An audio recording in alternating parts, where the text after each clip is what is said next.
question. You'll have to come a little closer. I can't hear so good. Or yell louder, either one.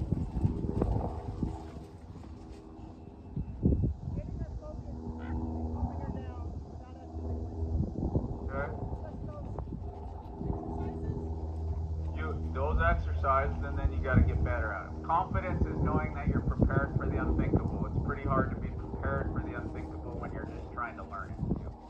Right? So sometimes we have to realize maybe we're too wound up, and it's just better to take a break a little bit. Honey? Yeah. Sometimes it's okay to cry. I usually wait till I'm done with the ride. Wait, sorry, I lied.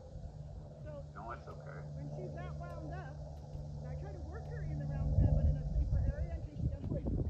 Yeah. Or is there any reason just to let her run and just turn her up without a rope stop? Depends. So like my friend said, I don't like playing ring around the retard very much. No. So I always find that funny because now even if I drive them in a circle, I'm like, is this ring around the retard? But maybe they just need to free up. You get to see how they are moving, but they're also going to be in better shape. If it's just recess, he's that way. Whoever started him, just let him do recess. So he's as gentle could be, except for sometimes the first 15 minutes because he's learned to have recess and he's learned to buck for the first 15 minutes. But if it's not a general thing and just like here, just to let her, she's really stiff. So like for me, is there ever a good time just to smash on the gas pedal of my car and have it go out of control down the freeway? For me, no.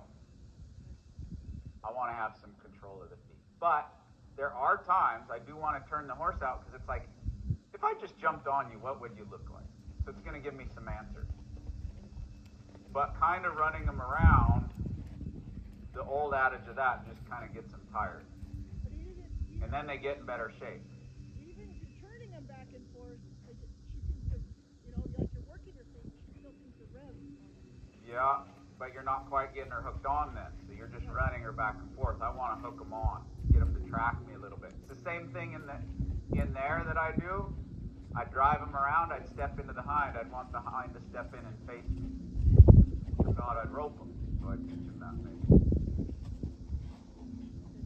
I can't really do that in a 2-day. It might take some time, but if you want to stay after, I can show you that one. Or Melina can show you.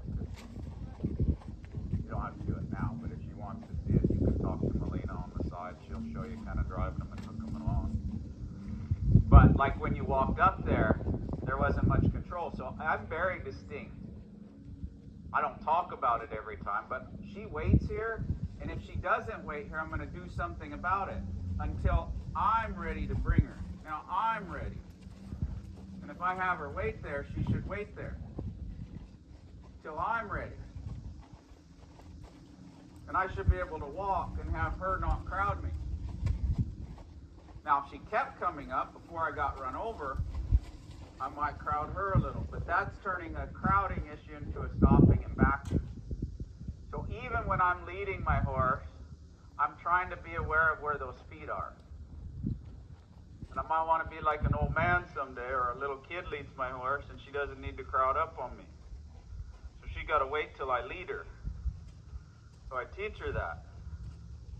Well, she makes bigger steps than this. So about the point I lead her, she's going to put some slack in that. Now I'm leading her. And she's going to have slack in that. And if she doesn't wait, I'll help her. There. She waited anyways. She's getting ready to, though. And now I'm leading her. And now you're getting a little close. So I'm going to say, no, don't get so close. It might be my grandkid one day. Or we might want to move out too. But if I'm moving out, maybe I'm going to stop. She better stop. Now she's not behind me. I lead the dance. You don't get up here. This is up in front of me. That's a driving exercise. I don't let them kind of get up in front of me. I don't let her crowd her nose where she's all bent to not hit me. You wait back there where I got some room if they're a little pushy or distracted. But it's kind of like a child I don't just start out, sit down, shut up, be quiet. She goes, I got too much energy. Good, I got lots of stuff to do. But I'm still going to work at controlling those feet, bringing the life up, bringing it down. But if it's spilling over, I don't try to hold it like a soda pop ball. If life's going to shake them regardless, I don't want to shake it holding the top. But inevitably, sometimes people hold on long enough. But usually they slip. They leave an open door somewhere, a hind quarter, a front quarter, and that's when you wind up as a big mess covering dirt all over the ground and dusting yourself off. But if life's shaking them, I might want to take a little life here, a little life there, a little life there, until there's not so much life left in there. So I'm busy directing it so it doesn't hit a cactus here in the desert. It's one thing in Wyoming where you got grassland everywhere, you can just do a one-rain stop. Do a one-rain stop in a cholla cactus. It doesn't work. You'll escalate it. Life will shake them harder. You might have to travel through and direct some energy and get to a safe place that you can get those feet to stop. And then don't try to make contact first. I might put a little energy in it, and then if she doesn't make it, then I flip it back. I put some energy in it. But I want to be careful to go slow up. I don't want to go quick up because that throws her head up in the air. See, I want to go slow up, quick down. Because I want the life to come out her feet, not her head up in the air. Then she can see danger more. And I like to work them until they're nice and relaxed. We did one the other day, it was 17-2. Well, when I first started, his head was on upside down and he felt like a giraffe I was working. But by the time he relaxed, he felt like a 14-hand pony by the end of it when he relaxed. I want him to be able to stay relaxed. And that's why even when I halter them, I'm always practicing getting that head down where they can learn to kind of be relaxed here around me. Shouldn't take a big hullabaloo to get their head down.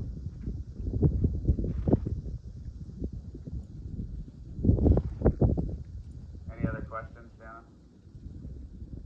Christine, any questions? Good right now. Mark? That definitely helped that get her head with me. Yeah. That bridle over there. And sometimes, It was behind my saddle. It's up there. just be careful. I didn't see the beginning, so don't take this wrong, but The green and white. maybe you even want to walk them, but maybe you felt no feel and you chase them off, and then it's just kind of throwing them off the deep end. See? I might check them out at a walk and see if I can hook them on. Then if they leave, there's lots of ways to make the wrong thing difficult. If they're just checked out, maybe like I told you, maybe you just got to check direction, because they're just mindlessly going around. There's no thought to it. And I at least want them thinking there before they build thoughts. She's gone, but I don't want them building a thought. Maybe I'm going to leave and jump over the fence, because I'm pretty sure that 117-2 one the other day could just step over these. So I don't want to put too much pressure on there either until I'm ready. All right, anyone else? And again, once you feel like they're not bucking, you can do the same thing from their back and you have more aids there. Try not to back up when you drive them. That's okay.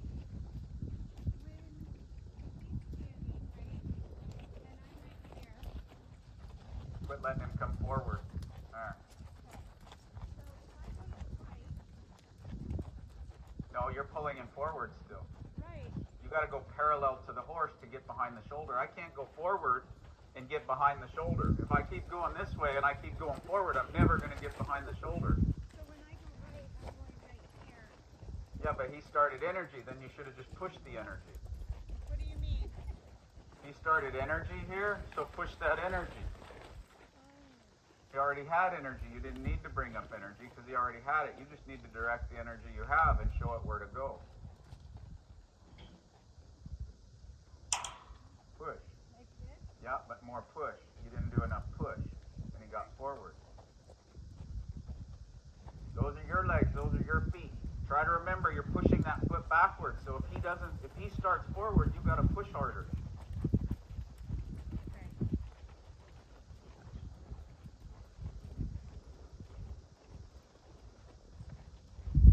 Back. See, let him walk forward.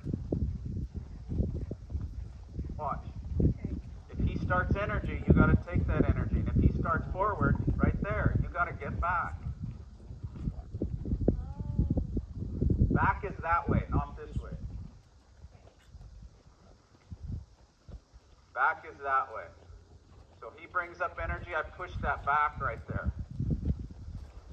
And push him over. Now if he doesn't bring up energy, I wait till I'm behind the shoulder where I can rock him back and then send him through. Rock him back, see he wanted to go forward. Rock back, see that hind feet. Get your weight off your hind feet. You got to do something about that. And if you don't, how is he to know what the right move is?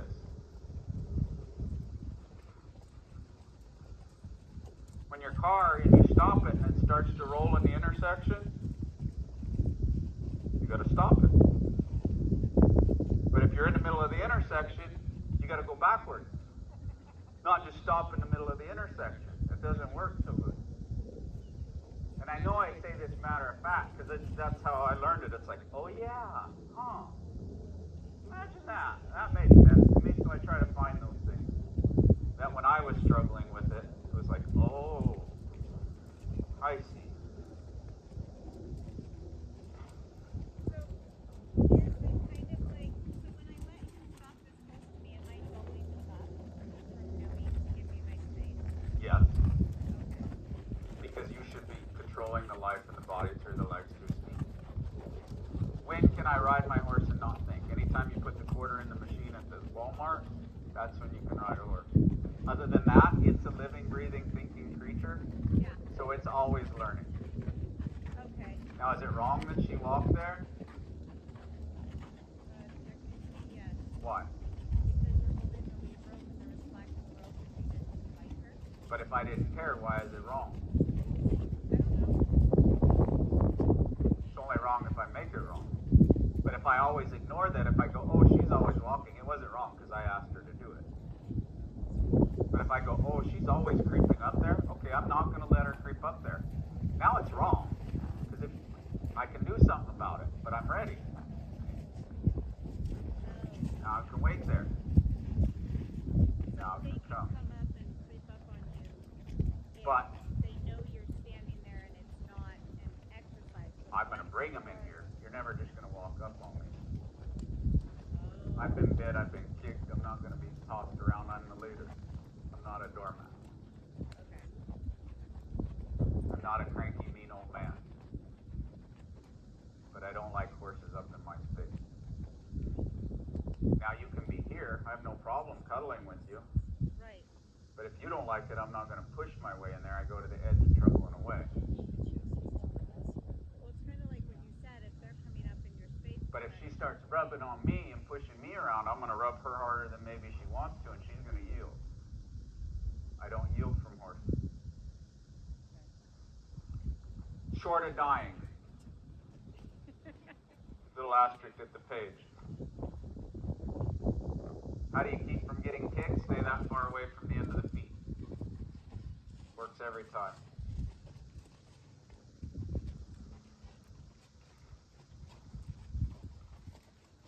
Or change their mind before they kick. Bit, same thing. Oh, I did it. I didn't put them back. Yeah, so if you find yourself like me, always losing that forward, maybe you start off backing before, so you're a little bit ahead of it. Say, okay, go back. When this right front foot comes off the ground, I'm going to start tipping that energy right. Observe, remember, compare. If I throw a dart at the dartboard and it goes too far to the right, I don't keep aiming for the middle. I'm going to start aiming for the left and hope I wind up at the bullseye. Okay, so can you show that back up and then watch for the right foot and then turn right? I'll go left. Okay. When her left foot comes off, I'll start tipping it to the left. And to the left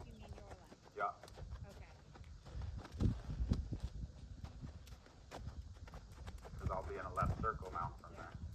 But that seems like a good exercise for watching the feet. Also.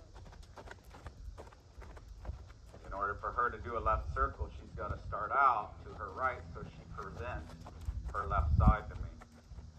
So I can drive left. And then it's like the tango. We go this way till I'm ready.